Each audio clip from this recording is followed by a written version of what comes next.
people give a ritual bath called Abhisheka to the Shivalingam.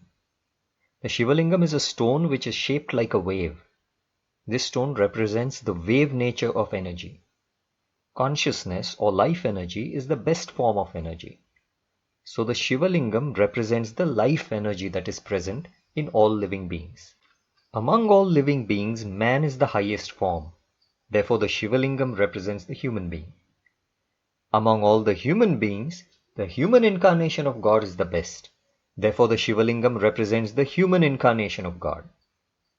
Since God comes in human form in every generation, if one worshipped the idol or image of a particular human incarnation, it would not represent the general concept.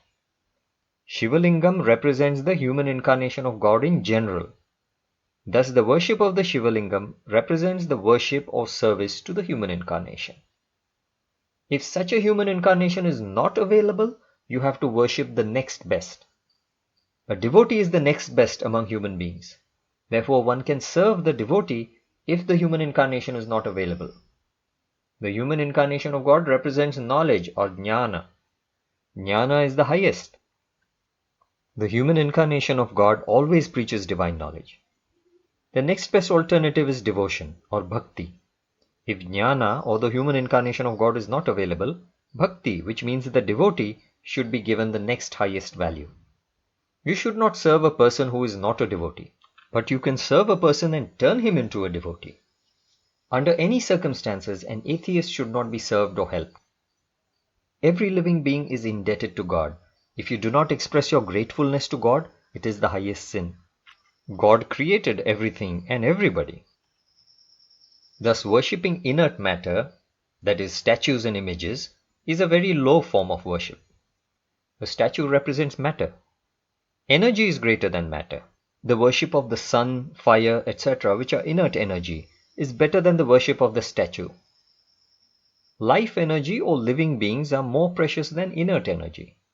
Thus, the Shivalingam represents the highest and the best life energy, that is, the human incarnation of God who preaches divine knowledge. Participation in his mission of propagating the knowledge is the best worship. Unless you take the internal meaning of stories from the scriptures, you are not benefited in your spiritual effort. If you just take the external meaning, it only gives entertainment.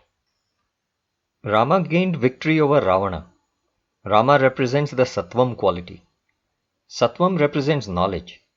Ravana the demon represents ignorance, that is the Tamas quality.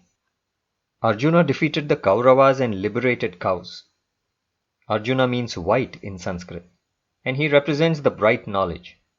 Kauravas are the sons of the blind king Dhritarashtra, and they represent the gurus of blind traditions. The cows represent the innocent public. Therefore, today is the day of the victory of Guru Datta over blind ignorance. Lord Krishna says in the Bhagavad Gita that propagating divine spiritual knowledge pleases the Lord greatly. Jnana yajnena tenaham. Spiritual knowledge brings about permanent harmony and peace in the world. So join us in sharing this universal divine knowledge of Lord Datta and earn the highest grace of God.